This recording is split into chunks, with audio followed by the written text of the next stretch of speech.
आपल्या मान्य महापौर नीताताई, खासदार मायाताई, आमदार चेनूभाऊ, आपले अध्यक्ष दयाशंकर तिवारी, मंचावर उपस्थित अन्य सर्व अतिथीगण आणि उपस्थित सर्व बांधवांना आणि बहिणींनो, दयाशंकर तिवारी, मंचावर उपस्थित अन्य सर्व अतिथीगण आणि उपस्थित सर्व बांधवांना आणि बहिणींनो, आपल्या सगळ्यांमध्ये लहानपणापासून आपण ज्यांना बघितलं असं देवेंद्रजी आपल्या नागपुरातून मोठे होऊन महाराष्ट्राचे यशस्वी मुख्यमंत्री म्हणून त्यांची नेत्रदीपक कारकीर्द बघण्याची संधी आपल्या सगळ्यांना मिळाली आहे। विशेषतः शालेय जीवनापासूनच अतिशय हुशार आणि कुशाग्र विद्यार्थी म्हणून त्यांचा लौकिक होता। आपल्या सगळ्यांना माहिती आहे की लॉ कॉलेजमध्ये गोल्ड मेडल घेऊन त्यांनी लॉची पदवी मिळवली, पण त्याच काळामध्ये वक्तृत्व स्पर्धा आणि वादविवाद स्पर्धांमध्ये अनेक ठिकाणी भाग घेतला। विद्यार्थी नेता म्हणून विशेषतः लॉ कॉलेजच्या विद्यार्थी संघाची निवडणूक असेल, विद्यापीठ विद्यार्थी संघाची निवडणूक असेल, त्यामध्ये त्यांचा सक्रिय सहभाग राहिला। पण याच काळामध्ये त्यांचे वडील गंगाधरराव फडणवीस हे आपल्या जनसंघापासून आपले अतिशय उत्तम आणि सिनियर कार्यकर्ते होते। मी ज्यावेळी युवा मोर्चाचा अध्यक्ष होतो त्यावेळी गंगाधरराव ग्रॅज्युएट कॉन्स्टिट्युशन आमदार म्हणून निवडून आले होते जनता पार्टीच्या काळात। त्यावेळी या मतदारसंघातून ग्रॅज्युएट मतदारसंघातून निवडून आल्यानंतर गंगाधररावांनी नागपूर शहराच्या, नागपूर जिल्ह्याच्या आणि विदर्भाच्या अनेक प्रश्नांना विधिमंडळात वाचा फोडली। आपण आज जागेवर बसलेलो आहोत। या ठिकाणी एम्प्रेस मिल होती, ती पहिले टाटाकडे होती आणि त्यानंतर या एम्प्रेस मिलचं टाटानी ज्यावेळी त्या ठिकाणी टाटाचं मॅनेजमेंट आलं त्यावेळी वसंतराव साठे आणि अनेक काँग्रेसच्या नेत्यांनी मागणी केली आणि त्यांच्या मागणीमुळे त्या ठिकाणी राजीव गांधींनी एम्प्रेस मिलचं राष्ट्रीयकरण केलं आणि राष्ट्रीयकरण केल्यानंतर त्यानंतर ती बंद पडली। कामगारांना पगार मिळत नव्हते आणि अशावेळी या ठिकाणी मोठं आंदोलन उभं झालं होतं।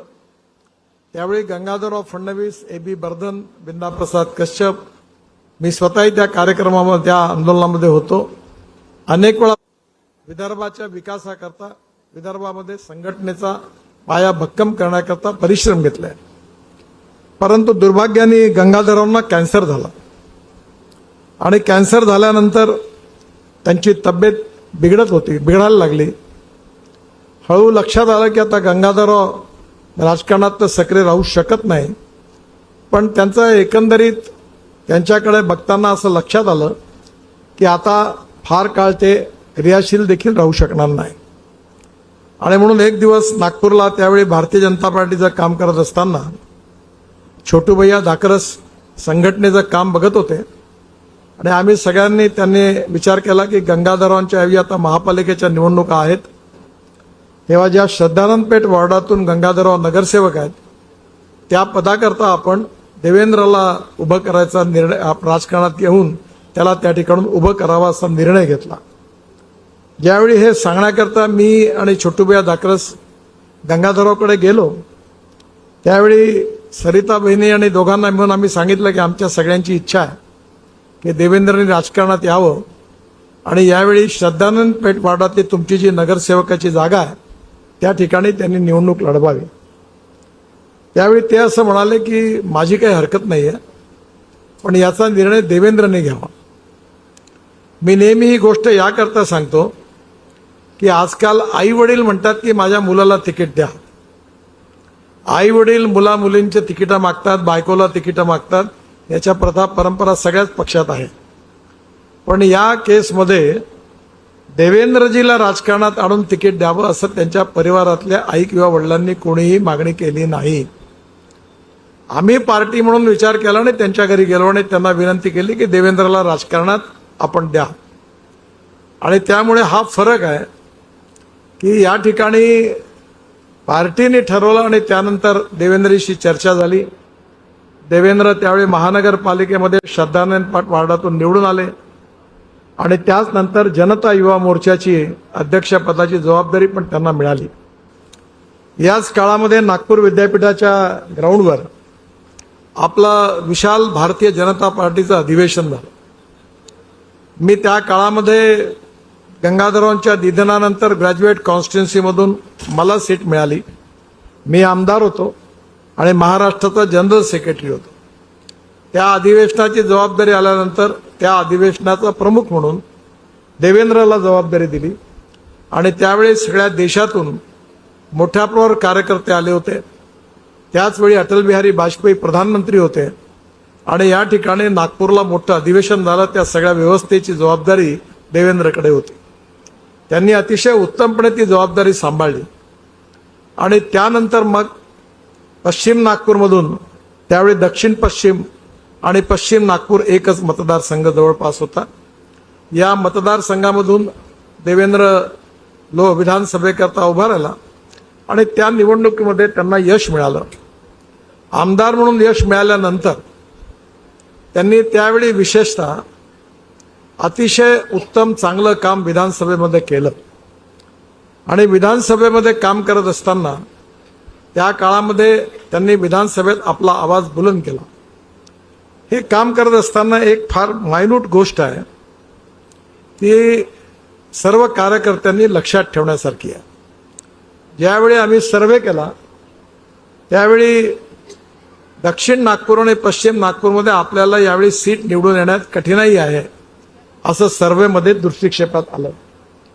त्यावेळी मोहन मते दक्षिणचे आमदार होते आणि देवेंद्रजी पश्चिम नागपूरचे आमदार. मी आल्यानंतर त्यांना बोलवून एकट्यात बोलवून हा सर्वे सगळा दाखवला आणि मी म्हटलं असंच राहिलं तर आपल्याला निवडणूक जिंकणं कठीण होईल. मी मोहन मतेंनाही पण हे दाखवलं की असेशी पब्लिक कडला सर्वे आलेला आहे. देवेंद्रजीने मला सांगितलं की आता माझ्या लक्षात आलेलं आहे, तुम्ही काळजी करू नका. त्यांनी 3-4 महिने मेहनत घेतली आणि वसंतराव देशपांडे सभागृहामध्ये पश्चिम नागपूरच्या कार्यकर्त्यांचं मोठं संमेलन घेतलं आणि त्या संमेलनाकरता त्यांनी पूर्ण ग्रासरूटपर्यंत मेहनत केली आणि त्या संमेलनानंतर पुन्हा एकदा जनतेचा विश्वास त्यांनी मोठ्या प्रमाणावर निर्माण केला आणि त्यानंतर पुन्हा ते पश्चिम नागपूर विधानसभेत निवडून आले. ते निवडून आल्यानंतर विशेषतः गोपीनाथ मुंडेंच्या नेतृत्वाखाली विधानमंडळामध्ये एक तरुण अभ्यासू उत्तम संसदपटू म्हणून त्यांची कामगिरी अतिशय अविस्मरणीय राहिलेली आहे.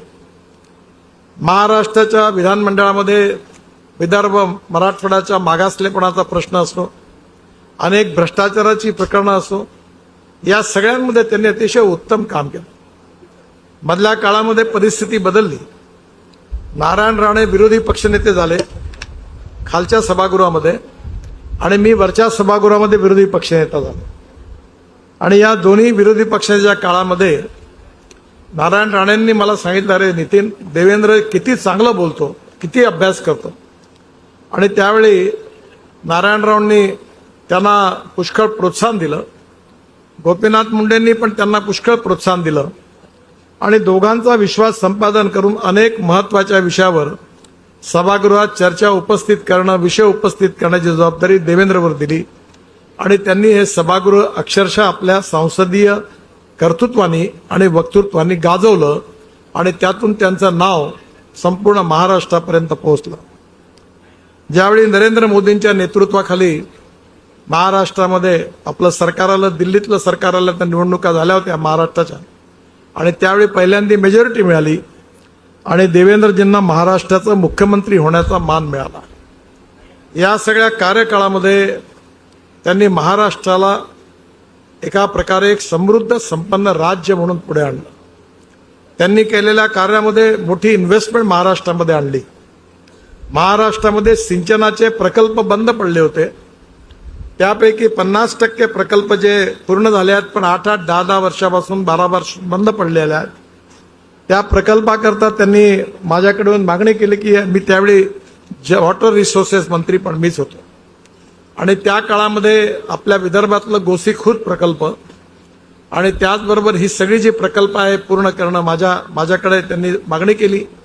प्रधानमंत्र्यांच्या संमतीने 6,000 कोटी रुपये महाराष्ट्रातल्या अशा प्रकल्पाकरता एक बळीराजा सिंचन योजना आपण तयार केली आणि एक प्रधानमंत्री सिंचाई योजना यातून 12,000 कोटी रुपये दिले. चेनुभाऊ इथे बसले आहेत. त्यांच्या जिल्ह्यातला सगळ्यात महत्वाचा प्रकल्प जिगाव झाला का पूर्ण? तो थोडासा पूर्णत्वाकडे चाललाय. पण बुलढाणा जिल्हा हा सगळ्यात अनुशेषामध्ये सिंचनाच्या सगळ्यात मागासला होता. या प्रकल्पाचंही काम सुरू झालं.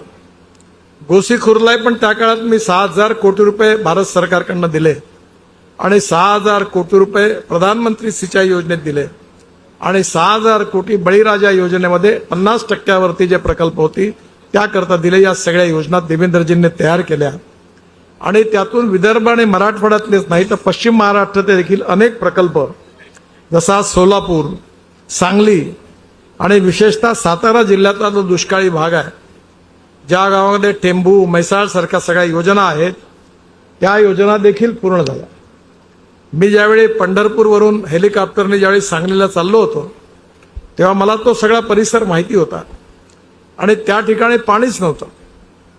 विशेषतः पूर्ण दुष्काळी भाग होता सांगली जिल्ह्यातला आणि सोलापूर जिल्ह्यातला, सातारा जिल्ह्यातला. पण या सगळ्या योजनांमुळे आता तिथे पूर्ण पाणी येऊन सगळा परिसर हिरवा झाला आणि शेतकऱ्याचं कल्याण झालं. त्यामुळे पश्चिम महाराष्ट्र, मराठवाडा, विदर्भातली अनेक प्रकल्प त्या काळात पूर्ण झाली आणि त्यामुळे सिंचनाचा मोठा अनुशेष त्या निमित्ताने दूर झाला. आज जसं शेतकऱ्यांकरता कर्जमुक्तीच्या बाबतीत जशी अपेक्षा आहे तसंच याच काळामध्ये मोठ्या प्रमाणावर देवेंद्रजीने आपल्या शेतकऱ्यांकरता अनेक योजना हातात घेतल्या. विशेषतः मध्य प्रदेशच्या सरकारने लोकप्रिय लाडकी बहीण योजना त्यांच्या नेतृत्वाखाली आली आणि एवढंच नाही तर या सगळ्यामुळे एकंदरीत प्रगती आणि विकासाच्या दृष्टीने महाराष्ट्र झपाटून पुढे गेला. नागपूर शहर आपल्या महाराष्ट्राची उपराजधानी आहे म्हणून त्यांनी वेळोवेळी बावनकुळे साहेबांनी मागणी केली आपले पालकमंत्री म्हणून आणि देवेंद्रजींनी नागपूर शहराकरता, जिल्ह्याकरता भरपूर पैसे दिले. अनेक कॉन्क्रीटचे रोड त्यांच्यामुळे झाले. अनेक पुलाकरता त्यांनी महाराष्ट्र सरकारकडनं पैसे दिले. महापालिकेला एवढं अनुदान दिलं की आता महापालिका आपल्या खर्चाबद्दल बोलतच नाही, अनुदानाचा खर्च कसा करायचा याच्यावरच बोलते. म्हणजे त्यांचं स्वतःचं बजेट ते विसरले कारण त्यांना सवय झाली की दरवेळेला देवेंद्रजी पैसे देतात.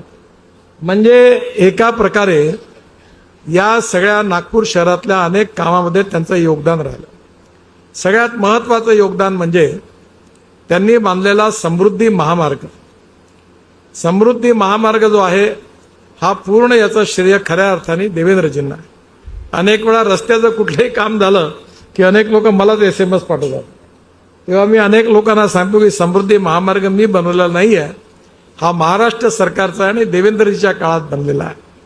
अतिशय मोठा असा महामार्ग आपल्या विकासाकरता उपयोगाचा आहे आणि आता इथून नागपूरपासून गोंदिया, गडचिरोली आणि चंद्रपूर यालाही जोडण्याचा पुढे समृद्धी महामार्गाला जोडायचं त्यांनी ठरवलं.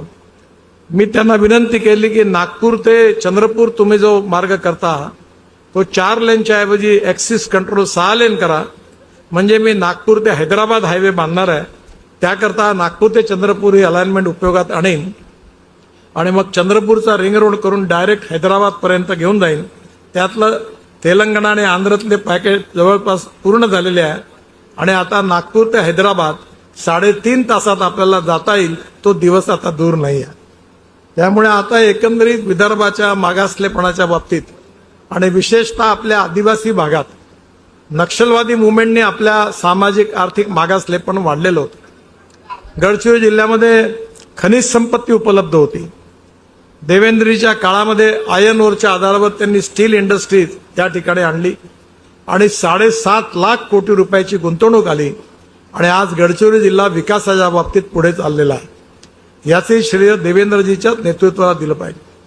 आपला विदर्भ, महाराष्ट्र, मराठवाडा, पश्चिम महाराष्ट्र असा कुठलाही भेदभाव न करता, मुंबई नागपूर भेदभाव न करता संपूर्ण महाराष्ट्रामध्ये त्यांनी चौफेर विकास केला. अतिशय मनमिळावू, नम्र, सगळ्यांना बरोबर घेऊन जाणारं, पण प्रशासनाच्या बाबतीत कठोर भूमिका घेऊन काम करणारं त्यांचं व्यक्तित्व होतं. राजकीय कौशल्यामधून अनेक लोकांना बरोबर घेऊन जाणं आणि त्या सगळ्यांना घेऊन काम चालवणं हे कठीण गोष्ट आहे. पण आज त्यांनी महाराष्ट्रामध्ये यशस्वीपणे हे सरकार चालवलं आणि या सरकारचा परफॉर्मन्स पण अतिशय चांगला आहे. विशेषतः या सरकारमध्ये विदर्भाचा, नागपूरचा तर विकास झालाच, पण या सरकारमध्ये महाराष्ट्राचाही विकास झाला. मोठी गुंतवणूक आपल्याकडे येऊन राहिलेली आहे. आज आपल्याकडे एम्स आलं, मेडिकल मेवचा विस्तार सुरू आहे. खरं म्हणजे असे अनेक कामं मोजता येतील की या काळामध्ये देवेंद्रजींच्या सहकार्याने ती उभी झाली. 1,500 कोटीचं मेव हॉस्पिटल असेल, 800 कोटी रुपये मेडिकल कॉलेज करता असेल, या ठिकाणी एम्स आलं, IIM आलं, जे भारत सरकारच्या मेट्रो सुरू झाली. अशा अनेक प्रकल्पामध्ये महाराष्ट्र सरकारकडून त्यांनी सहकार्य केलं.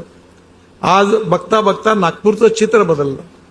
एवढे पूल झाले आता की आता मलाही वाटते की आता पूल पुष्कळ झाले, आता पुलाची मागणी करू नको, जो तो उठते तो पूल मागून आला. आता इतके अपेक्षा लोकांची वाढली की पहिले एक पूल देखील होत नव्हता, आता जो तो म्हणते माझ्या घरासमोर पूल बांधा, कारण आता लोकांना वाटतं की हे होऊ शकतं. त्यामुळे येणाऱ्या काळामध्ये या सगळ्या विकासाच्या कामात त्यांचं योगदान राहिलं. आणि याचबरोबर त्यांचे वडील गंगाधरराव यांचा कॅन्सरने मृत्यू झाला. त्यामुळे कॅन्सरच्या पेशंटच्या बाबतीमध्ये त्यांनी आपल्या रिंग रोडवर मोठं कॅन्सर इन्स्टिट्यूट, रिसर्च इन्स्टिट्यूट आणि हॉस्पिटल काढलं. आणि हे हॉस्पिटल जे आहे आज खऱ्या अर्थाने अनेक कॅन्सरच्या रुग्णाची सेवा करत आहे. मला विश्वास आहे की सर्व क्षेत्रामध्ये त्यांनी केलेलं काम भारतीय जनता पार्टीचा एक यशस्वी नेता म्हणून आपल्याकरता आनंदाचा आणि अभिमानाचा विषय आहे. परंतु विषय याकरता महत्वाचा आहे की हा सगळा इतिहास जो आहे हा तरुण पिढीसमोर जर गेला तर त्यातून प्रेरणा घेऊन देवेंद्र सारखे कार्यकर्ते पुन्हा तयार होतील.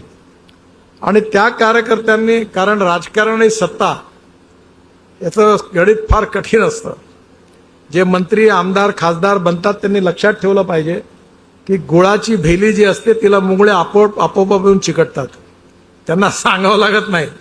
आणि एकदा गुळ खाऊन संपला का मुंगळे पळून जातात. त्यामुळे सत्तेत असणारे मंत्री आणि पुढे मागे धावणारे लोक जेव्हा विरोधात जातात तेव्हा मात्र दिसत नाही. त्यामुळे सत्तेमध्ये असतानाही कार्यकर्त्याचं आणि संघटनेचं भान ठेवून जर काम केलं तरच आपला विजय पुढे होत राहणार आहे आणि पार्टी मजबूत राहणार आहे. देवेंद्रजींनी ज्यावेळी विरोधी पक्षात होता त्यावेळी चांगलं काम केलं. जेव्हा पद एखाद्या वेळी त्यांचा हक्क असताना गेलं तरी त्यांनी संयमाने परिस्थिती हाताळली, काम केलं. कितीही प्रतिकूल परिस्थिती असेल तरी त्यावर काम करत निष्ठेने पक्षाचा विचार घेऊन पुढे राहणं, या परीक्षेत त्यांनी पूर्णपणे उत्तीर्ण झालं.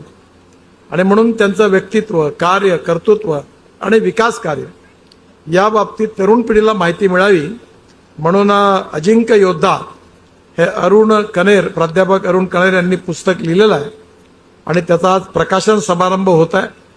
अतिशय आनंदाची गोष्ट आहे की आज हा सगळा इतिहास पुस्तक रूपाने समोर आलेला आहे. आपण सगळ्यांनी हे पुस्तक जरूर वाचावं आणि याकरता पुस्तक काढलेलं आहे की या इतिहासामधून निश्चितपणे तरुण युवकांनी प्रेरणा घ्यावी आणि त्यातूनच देवेंद्रजी सारखे अनेक कार्यकर्ते आपल्या पक्षात तयार व्हावे, हाच त्यामागचा उद्देश आहे. आणि म्हणून मी प्रकाशकांना आणि लेखकांनाही मनापासून धन्यवाद देतो. आदरणीय बावनकुळे साहेब आज इथे आलेले आहेत, त्यांचंही पण भाषण माझ्यानंतर होणार आहे. मला माझ्या पायाचं ड्रेसिंग करण्याकरता गेल्या 6-7 महिन्यापासून माझ्या पायाला जरा जखम झाली होती.